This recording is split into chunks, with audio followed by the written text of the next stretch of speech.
Trey Miguel, we might have an update when it comes to where Trey Miguel is going to be signing next. Of course, everyone is still discussing where the former IMPACT Wrestling star Trey Miguel will end up after his tag team partners, the Rascalz, Desmond Xavier and Zachary Wentz, were revealed to have signed with WWE last week. Now, a little bit of an update was given by WWE NXT founder, executive producer, showrunner, whatever you want to call him. I don't actually know what his title is at this point, COO, whatever. Triple H has spoken on WWE possibly signing Trey Miguel in the future. Now, following last night's NXT TakeOver War Games 2020 event, Triple H was on the post-game media call, and during these calls he speaks on a variety of topics. It's always very, very interesting to see what he has to say, but he was asked on the call about the absence of Trey Miguel after the recent WWE Performance Center signees included the other two members of the Rascalz, as we mentioned, Dez and Wentz. Now, it was previously reported by a variety of outlets last week, and we actually did a video discussing this on the channel. Link is in the description box below.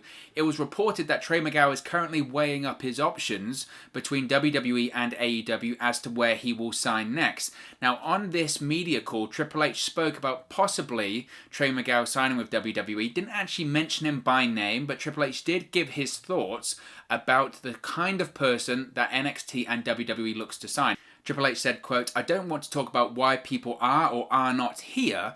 Obviously, there's a lot that goes into all of that, but for me, the people that do come here, it's seeing the heart and the passion. That really comes down to a lot of it. It's a passion business. You have to be all in." Nice little AEW pun there. I don't think he meant it. You have to be invested in this, every bit of you. And sometimes I see people that I've seen in a long time, and it just shows that they've been in a long time. I don't know, sometimes that passion isn't there. I see people that are new to it, and I sometimes see, oh, they like this, but it's not everything to them. There are times there are people that I see coming into the door now where I just go, man, their passion, their heart, they live, breathe, and eat this. When they're at the PC, every time I see them, there's a huge smile on their face. It's the greatest day of their life, being in the doors and training and getting in the ring with people and learning. Those are the people we want here. That's not to say anything about the names I mentioned, other than that the people that are here are because of the heart and that passion. Like you said, their future's bright. So there's a lot of more coming in behind them. Now, he also went on to expand about this. He said, whether that people have been in the business for a while, whether that be people that have been dreaming about this their whole lives, now is the time for them to walk through the doors and try and live their dream. I want to give them the opportunity, and that's what this is all about. So you're going to see people you've never heard of, and you're going to never seen walk through these ropes, and you're going to see people that you have heard of, and you're excited to see what they can do next in their careers. We're going to make them all stars, hopefully, end quote. So a big quote by Triple H there. And it's been picked up and discussed a lot because this is the thing. I'm not too sure about those comments by Triple H. Look, Triple H on media calls. I've actually been on media calls with Triple H before. I've never been able to, unfortunately, ask him a question, but I've been on those calls, and certainly I've listened into those calls that he has done pre-NXT TakeOver, post-NXT TakeOver, whatever. Basically, Triple H is very interesting on these media calls. He has a way of talking, sometimes just outright craziness, or just falsehoods about WWE, especially when he's talking about competition and other talent. Sometimes he does give the WWE line, whatever it is, and whether you can tell or not when he's talking, whether he truly agrees with the WWE point of view on certain topics. Sometimes when it comes to these calls, and you do have the journalists that do like to prod and poke and ask the difficult questions, and thank God they're out there, because otherwise these calls would be incredibly boring. Sometimes Triple H, he's not afraid to bite back, and he's very easy to get under his skin as a reporter or a journalist. Sometimes he can be really combative with these journalists and reporters, and he can be very defensive. So sometimes when Triple H gives these comments on these media calls, you do have to try and read between the lines, as it were. I felt hearing those calls and those comments on the call rather, that he was almost implying that Trey Miguel hasn't signed with WWE yet, not to say he won't, but hasn't signed yet because he's not fully invested in being in WWE right now. And I did find it, as I pointed out, hilariously ironic that Triple H said, quote, "You have to be all in." I mean, come on. I mean, the rumor is that he's considering offers from both WWE and AEW, and used the pun, "you have to be all in." I mean, come on. It's just too easy. That's too good of a pun to use when AEW interested. Nevertheless, I disagree with the notion that Trey Miguel hasn't signed with WWE because he's not fully invested in the WWE right now. I think it's just a lot simpler. I think, like the reports say, he's just considering his options. Just because he's considering his options doesn't mean he's not fully invested to being a pro wrestler, or he doesn't love the business, or he doesn't take this seriously. Obviously, watch him work, watch him talk, watch him walk. Obviously, the passion is there to be a pro wrestler. He's 26 years old and he's already achieved so much. And I mentioned his age there. He's 26 years of age, and this is a massive decision. It's a huge decision. He's just left Impact Wrestling, where he's developed and grown his in-ring work, his promo work, and most importantly, his reputation. And either way, he's going to get a big contract. He's going to get a massive contract. I mean, not to the level of, Brock Lesnar, John Cena, but he's going to get the biggest contract of his career, no doubt about it. And you have to look at what he's weighing up right now. You have the two biggest companies in North America, maybe the world. New Japan's in there as well. But the two biggest companies, certainly in North America, let's stay with that, interested in Trey Miguel.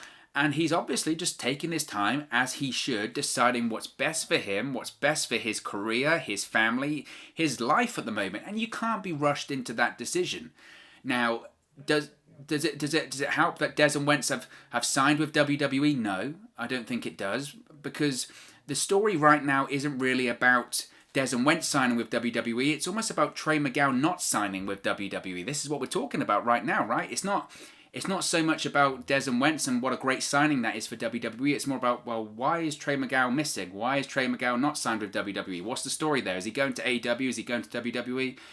I think, and I've been thinking about this the last couple of days, I think this whole situation is reflective of the issues right now in WWE when it comes to NXT and WWE. And you have to realize talents aren't stupid. Ultimately, most talents, not every talent, but most talents at the end of the day, they're fans. And they're not stupid. They see what's going on, right? They see what's going on. They talk to people in the industry. They talk to friends in both companies, which I'm sure Trey Miguel has. I'm sure he has a wide connection and a wide network of friends throughout the business that are in AEW and WWE and NXT right now. And you have to realize the context of what he's looking at and what he's weighing up right now. This isn't 2017, 2018 anymore. As a talent, Trey Miguel, he has options. He has options right now. A talent like Trey Miguel certainly has a variety of options to him. And I think NXT, and I kind of touched on this when we did the news earlier today, NXT doesn't have the reputation or the allure that it had 2-3 years ago, as it were. We've seen this pattern of what happens to talent in NXT right now. Like Trey Miguel and like the Rascalz, we see what happens when that kind of talent goes to WWE. We've seen it over the last few years. And I think the talent knows that now, and certainly knows more than a couple of years ago. They know now they don't have to go to WWE. There's options. This isn't 2017, 2018 when there was only one show in town, really, to make the big money, and that was WWE. Of course, you had the Indies, and of course, you could do a run in New Japan, but if you wanted to work and make big money in North America, most of the time it was go to WWE, and that meant going to NXT. And NXT at the time, especially in 2018, had a huge reputation, right? Underground, cool, different to WWE, separate to WWE, but eventually you went to the main roster and you made good money. Now, the talent's seen what's kind of happened over the last few years with a variety of talents, and now they know that even if they don't really want to, they don't have to go to WWE now. They can make good money. They can be happy elsewhere than not WWE. And this is even in a pandemic where options have been limited slightly due to the indies shutting down and other companies going on hiatus for a while. And I think that's a factor for Trey Miguel in this whole situation. If this was the landscape of 2018, of course he would just join his friends in WWE. There wouldn't be many other options. The money would be good, and eventually he would get on the main roster, and he said, you know what, NXT, good reputation. Look at the people before me in NXT. Look what they're doing in WWE right now. Why wouldn't I go to WWE? It's the foot in the door that we need, and they're going to give me the opportunity to be me. And he could go straight into NXT with the Rascalz, and they could be the Rascalz and be successful in NXT. NXT at the time, 2018, it was hip, it was cool, it was separate from the WWE. You had a path to the main roster. Guys from Impact and Ring of Honor who previously didn't get the opportunity in WWE were all getting signed, and they were doing well in NXT. And then they were going to the main roster and having moderate success on the main roster as well, and being featured in. You had guys like Samoa Joe, Kevin Owens, Sami Zayn, Bobby Roode, Drew McIntyre, all doing well in NXT and then all doing well on the main roster. But now, fast forward to 2020, we see what's actually happened, because now we've got 4 or 5 years of the same pattern and the same cycle going on over and over and over again, whether it's in WWE or NXT. You see guys like Keith Lee, Riddle, Shinsuke Nakamura, Neville, Bobby Roode, Ricochet, EC3, Eric Young, The Revival. What we've seen over the last few years is that NXT success and reputation means nothing. It means absolutely nothing. If anything, it's a detriment to your WWE career. Because once you go to that main roster, you will be stripped of everything that made you popular. You'll be stripped of everything that got you over. Anything that got you that reputation in NXT will be changed, altered, or molded in the image of a 70-something-year-old crazy man in Vince McMahon and now Bruce Pritchard as well. That is what will happen, and then your career it either fails or you have limited success on the main roster and everyone just questions what happened to this person. They get frustrated and eventually they leave. They then go on Talk Is Jericho and say, oh, what a terrible time I had in WWE. It feels like Groundhog Day because that's what happens over and over again. We've seen it over and over again. And I think Trey Miguel, to me, out of all of the Rascalz, he is the biggest star. And it is slightly confusing that he's not currently signed with WWE because as any promotion, this is why Triple H was asked about it on the media call, you want the trio. You want the faction. You want all three of them because they do come as a package and they're more valuable together as a package.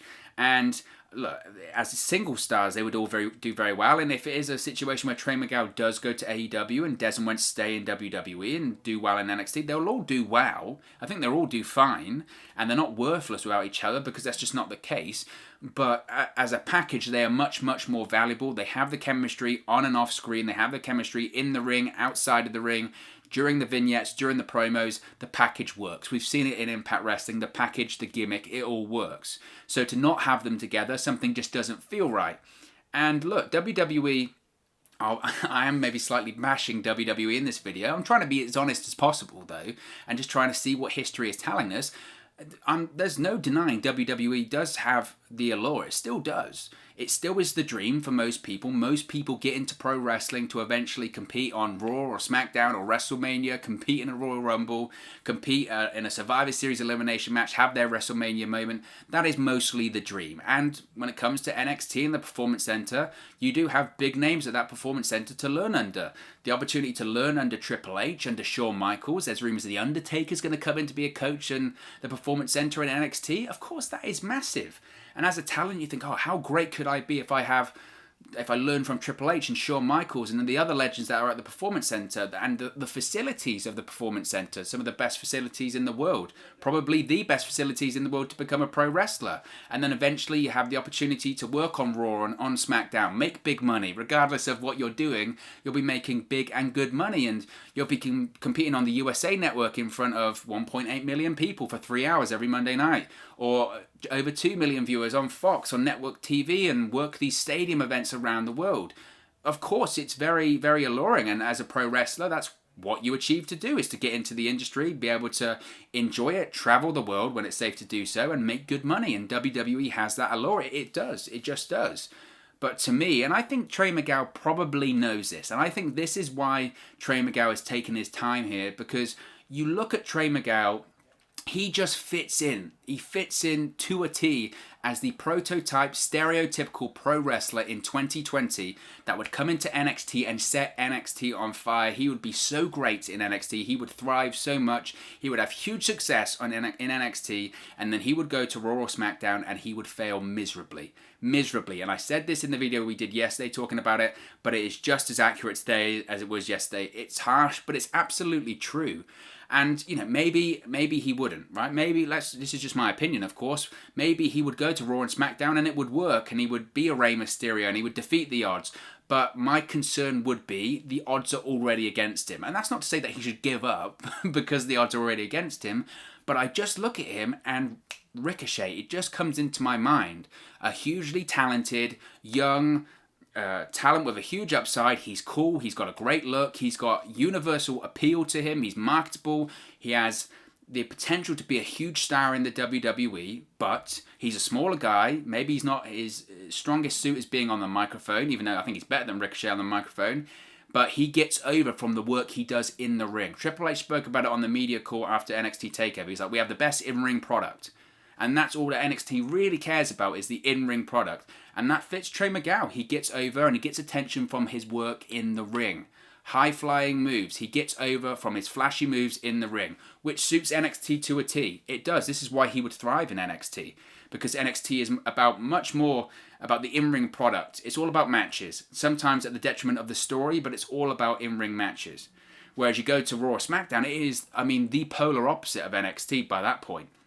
Raw and SmackDown, it's all glitz, it's all glamour, it's all character, and it's all about scripted promos from these writers and scripted storylines and segments that are overproduced to high how and not facing the TV but facing the camera while watching the TV, looking over your shoulder, and promos and storylines.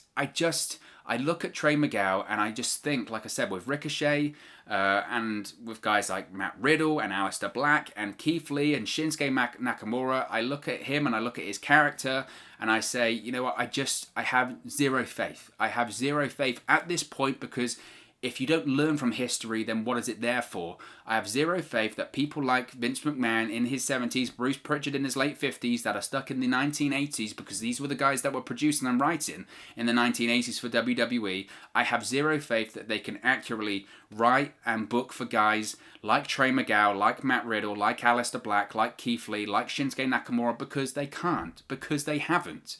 I have no faith that their team of writers, their team of minions, whatever you want to call them, they don't have any idea how to book or write for someone like Trey Miguel. They just don't. He would be doomed to fail. And again, in 2020, when is the last time Vince McMahon has correctly booked a young, relatable, cool, high-flying babyface? Rey Mysterio, is that the last time? And he almost got over by accident. He can't do it. They just can't do it. And again, that's my concern for Trey Miguel. That is my concern for him. So I do think he goes to AEW. I think he goes to AEW, and I think he's probably weighing all of this up and going, you know what, my best option is AEW. The money will be better than the NXT deal. It will be, unless NXT decides to blow AEW out the water, which I don't think they would for Trey Miguel. Most AEW contracts, as a principle, they're better with money when it comes to NXT, and I don't think this is necessarily about money, to be honest, but he would also be, facing guys like Chris Jericho, like Cody Rhodes, like Jon Moxley, like Kenny Omega. That's a big carrot to dangle under the nose of Trey Miguel as well. The concern there, and I mentioned this before, is that it's a big roster. Where does he fit in? Does he get on TV straight away? They've only got 2 hours on TNT. Does that work for him? I don't know. But the allure of WWE is still there, and ultimately his friends are there too, and that does play a huge part in, I guess, his decision that he's weighing up right now. But if I was Trey Miguel, and I'm sitting there and I'm looking online, because they all do, they always look online, they all look on social media, they do watch videos like this and see what people have to say. If I was Trey Miguel and I saw those comments by Triple H, I would think to myself, you know what, the only reason I'm not fully committed to WWE right now is because of the track record of guys over the last 2 years that do well in NXT and then do horrifically on Raw or SmackDown because of Vince McMahon. That would be my initial thought. Why would I want to go to WWE and do that to my career? I'm running a risk. So when it comes to Trey Miguel, I say he goes to AEW. I mean, again, he could still sign with WWE. I don't know. I don't have any insider information. Maybe, like I said, he's obviously just addressing and assessing his options right now. Anything can and will happen. But I found those comments interesting by Triple H. I really did. Now, also, when it comes to Triple H, and he's talking about Impact Wrestling, this is interesting. This is why I had the Impact background, not just because of Trey Miguel, but Triple H actually slightly commented, and maybe some people have taken it as a bit of shade he threw at Impact Wrestling. I'll let you decide what you think on this situation. So Triple H did an interview with Ryan Satin of Fox Sports. Ryan Satin, obviously previously Pro Wrestling Sheet, is now Fox Sports as their WWE analyst. And he had an interview and he asked about Des and Wentz signing, Des and Wentz of the Rascalz signing with WWE. And he asked Triple H about his opinion on them both, what to expect from them in the future. And he made some interesting comments about Des and Wentz and kind of hinted that Impact Wrestling wasn't the place to be. I'll let you decide. Here we go. We'll get into the quote. He said, quote, "When you're looking at talent, there's always talent out there, and you have to look past where they are and what they're doing, how they've got to where they are, and what sort of exposure or kind of information they've been given." He said, did they just figure it out on their own, or is someone helping guide them? All of those things. He said, so you look at these talents, these two kids are, I think, I'm very impressed with the things that they've done, but I don't know that they really had a lot of helping hand to help them to get to where they are. They have just sort of figured it out on their own. They figured out personality and charisma. They figured out the in-ring style. They have made it their own. I'm a big fan of that. So some people are considering that to be shade, or I don't know, Triple H saying that Impact Wrestling hasn't helped the Rascalz develop, or the Rascalz have thrived despite the albatross around the neck that is Impact Wrestling. I don't know. I'm not sure it's hugely deliberate by Triple H. I'm not sure that it's massively shade in the direction of Impact Wrestling. Some could say, because of course this interview comes after the revelation of the relationship between AEW and Impact, which of course AEW, big competitor to NXT every Wednesday night. Some could say, and some have said, that it's an attempt to kind of delegitimize the relationship between AEW and Impact. Like, this relationship isn't a big deal because Impact isn't a big company. If anything, it actually nearly screwed up the Rascalz. I don't know. I'm not sure it's that calculated, to be honest. I think it's Triple H being Triple H. Like I said, in these interviews, sometimes when he's talking about competitors and people outside of that WWE bubble, he can be very divisive and very kind of defensive. I think it's just WWE spin trying to make WWE, and more importantly, in this case and context, NXT seem like the big leagues, when in reality NXT's getting beaten every single week on TV by AEW. I think Triple H is trying to say like NXT is the biggest thing, when it's not. Quite frankly, if I'm going to be brutal, NXT is the biggest leech that WWE has right now. Its purpose on Wednesday nights is to take viewers away from AEW. That is the cold hard facts of what it is at the moment. It's not a war on Wednesday nights. NXT serves as a block for AEW on Wednesday nights. That's exactly what it is. Triple H hates that. Triple H hates that the purpose of NXT being on the USA Network on Wednesday nights is to take viewers away from from AEW Dynamite. And the evidence is there that that's the case, because when Triple H had NXT on Tuesday, you had the NXT Super Tuesday earlier this year, where they do like 800,000 live viewers in the ratings. The following night, AEW Dynamite, there's over 1 million live viewers on Wednesday night in the ratings. Now, a normal person would look at that and go, wow, both brands, if they're on separate nights, they thrive, they do better, more people watch them. That's better for the product, that's better for everyone involved. But WWE, specifically Vince McMahon, looks at that and says, whoa. Forget that NXT got 800,000 live viewers on Tuesday. AEW Dynamite got over 1 million live viewers on Wednesday. We can't have that. We can't have other people sampling the AEW product and then going, wait a minute, this might be better than WWE. Let's never watch WWE again. That's the purpose. That is the purpose of NXT on Wednesday nights. Triple H hates that. Vince McMahon doesn't care. But going back to Trey Miguel, and again, this factors in, talent absolutely see that. Talent absolutely see that kind of a deal.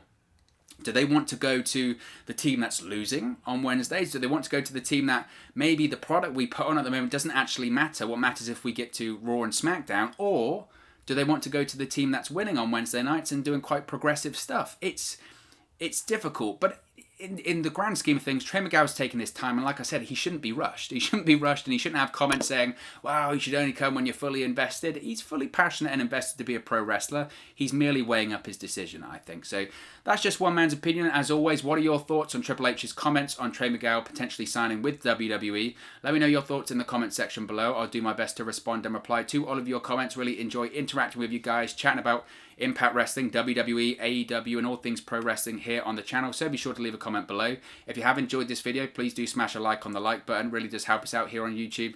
Go up the rankings and get into people's recommendation feeds if they haven't seen our videos previously. But most importantly, if you haven't already, please do subscribe to Wrestle News 365. You can do that by clicking the bottom right hand corner of the screen right now. Or if you wait a few seconds, there'll be a subscribe button at the end of this video along with another video for you to watch. Thank you very much for watching, listening, streaming, or having come across this video today. And I'll speak to you again very, very soon.